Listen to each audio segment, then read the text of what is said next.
नमस्ते. मला फक्त सांगा की तुम्हाला त्रास काय होता? माझ्या उजव्या डोळ्याची नस डॅमेज झालेली, त्यामुळे डोळा दुखणं हा त्रास होता. बरं, मग त्याचं निदान काय झालेलं होतं?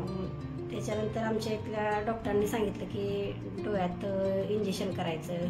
परत 2-3 वेळा इंजेक्शन केलं, सर्जरी केलं 2-3, तरी पण काही दुखायचं थांबलं नाही. त्याच्यानंतर त्यांनी ह्या सगळ्या प्रोसिजरला 6 महिने झाले, तरी काही थांबत नाही म्हटल्यानंतर त्यांनी हा पर्याय निवडला की डोळा काढला पाहिजे. मग आम्हाला डोळ्याचं प्रेशर खूप वाढत होतं म्हणून डोळा काढायला सांगितलं. 52-58 असं प्रेशर राहायचं, प्रेशरच कमी यायचं नाही गोळी खाल्ली काय केलं तर. बरं.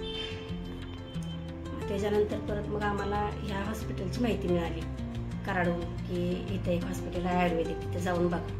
मग इथं आम्ही आलो. इथं आल्यापासून मग त्या सरांनी सांगितलं डोळा काढायलाच पाहिजे. त्यांना माहित नव्हतं आम्ही इकडे येतो ते, आणि इथली ट्रीटमेंट चालू ठेवली. त्याच्यानंतर 15 दिवस झाले की परत आम्ही त्या सरांना दाखवलं, तर ते म्हणले आता डोळा काढायची काही गरज नाही वाटत. त्यांनी अजून त्याच्यानंतर माझा डोळा पूर्णपणे थांबला. अजून आयुर्वेदिकचं औषध आमचं चालूच आहे, पण डोळ्याचं जे दुखणं होतं ते पूर्णपणे थांबले. आता शेवटच्या वेळी तुम्ही गेला त्यावेळी प्रेशर वगैरे नॉर्मल आलं? प्रेशर वगैरे नॉर्मल आहे, अजिबात काही सुद्धा म्हणजे हे नाही. आणि आता त्या डॉक्टरांनीच निर्णय घेतला की आधी आपल्याला जे काढायचा होता ते पण बंद करायला सांगितलं. ड्रॉप गोळी सगळं बंद करा.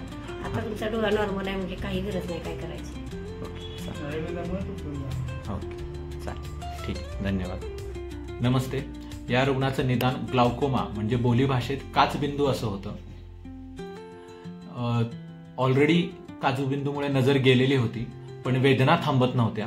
शक्य तेवढ्या सर्जरी ज्या ज्या असतात त्या सर्व करून झालेल्या होत्या, आणि औषधं सुद्धा सर्व सुरू होती, पण पेन मॅनेजमेंट होत नव्हतं.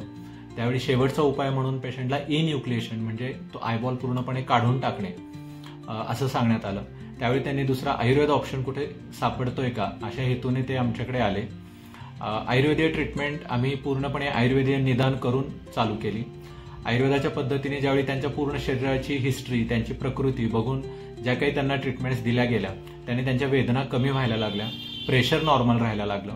या दरम्यान मागच्या पडद्याच्या डॉक्टरांकडे, काचबिंदूच्या डॉक्टरांकडे त्यांचे फॉलोअप सुरू होते. मिरज आणि कराड इथल्या अत्याधुनिक डोळ्यांच्या डॉक्टरांकडे त्यांची जी काही ट्रीटमेंट सुरू होती, त्या डॉक्टरांनी परत तो डोळा ऑब्झर्व्ह करत आता डोळा सेट झाला आहे असं सांगून आज त्यांचं डोळ्यांचं ऑपरेशन करण्याची काही गरज नाही याच्यावर शेवटचं शिक्कामोर्तब केलं.